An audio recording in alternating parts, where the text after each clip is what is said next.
Doraemon and Nobita became gods and created another miniature Earth. Shockingly, another Nobita existed there, one who could even observe his mini-self. That day, Nobita was sleeping in. Doraemon couldn't stand it anymore, so he pushed Nobita out of the room to get some fresh air. Just as Nobita started down the stairs, he accidentally tumbled down them. Nobita then made up an excuse, claiming Earth's gravity was too strong. Doraemon was speechless. As soon as they reached the doorway, a cold wind blew in, freezing Nobita until he shivered all over. This is way too cold! Living on Earth is such a pain! If only I could move to another planet! Of course, that could only happen in his dreams. Doraemon was thoroughly exasperated. Moving to another planet? That's not difficult at all. Upon hearing this, Nobita immediately jumped up. Doraemon pulled out a gadget. After a few adjustments, he pinpointed a planet. Next, he produced an oxygen nose clip and space cream. Simply inserting the nose clip allowed free breathing. Applying the space cream provided the protective effect of a spacesuit. With everything ready, Doraemon produced the anywhere door. Nobita was filled with anticipation. The moment they opened the door, they were sucked inside. Doraemon struggled to close the door. Unexpectedly, Nobita was blown onto a meteorite, shouting for help non-stop. Doraemon immediately flew over to rescue Nobita. This planet isn't what I imagined at all. Then let's transform this planet into something we like, Nobita suggested, starting by covering the planet with plants. Plants need air, water, and sunlight to grow. So Nobita returned home, connected a water pipe, and pulled the other end to the planet. By then, Doraemon had already created air. As the air reflected sunlight, the planet gradually brightened. Nobita then turned on the faucet, and Doraemon began watering. With the conditions for plant growth met, Doraemon produced rapid growth plant seeds. Nobita started running while scattering seeds. Due to the planet's small size and weak gravity,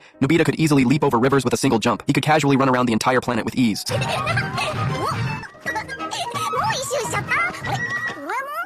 Suddenly, the planet began to shake. A volcano erupted. Terrified, Nobita rushed to find Doraemon for help. Just as Doraemon emerged from the ground, Nobita accidentally stepped on him. Nobita wondered why Doraemon had burrowed underground. It turned out, the volcanic eruption was Doraemon's doing. Only then did Nobita notice the temperature gradually warming. As steam rose, blue skies and white clouds appeared in the sky. Soon, dark clouds gathered, and a sudden downpour began. The two could only take shelter in a cave. After the rain stopped, various plants began growing on the planet. Nobita was very pleased with this planet. It would be even better if there were some animals. Doraemon had already prepared everything. The instant animal solution had long been poured into the water. Doraemon handed a microscope to Nobita. After careful observation, Nobita indeed spotted numerous tiny creatures, but these creatures were far too small. Doraemon explained that these animals would soon complete their evolution. Sure enough, the age of dinosaurs arrived swiftly. Nobita found these dinosaurs utterly adorable. Suddenly, Doraemon let out a piercing scream. A miniature Tyrannosaurus had bitten his tail. Doraemon urgently asked Nobita for help. Just as Nobita freed the T-Rex, night fell. It turned out this request caused the planet to spin rapidly, so night fell in an instant. The two returned home at this hour. They glanced at the clock. Only 2 hours had passed. They eagerly anticipated how far the planet would evolve by tomorrow. Nobita hid under his covers again, reluctant to get up. His mom angrily pulled back the blankets, urging him to go out and get some exercise. The moment Nobita stepped outside, he stumbled and fell. Then he heard a strange sound. Nobita looked around but saw nothing unusual. He hurried back inside. After school, Nobita opened the anywhere door. He was utterly astonished. The planet that had been a dinosaur world yesterday had transformed into a modern city today. It looked exactly like the small town where they lived. The two of them seemed like giants. They successfully found their own house on this planet. Then Mini Nobita emerged. So the words heard that morning were actually his own. They began observing Mini Nobita. An incredible scene unfolded. Nobita was hiding under his blanket saying, "If only I could visit other planets." Of course, that could only happen in dreams. Wasn't this exactly the scene at the beginning of the video?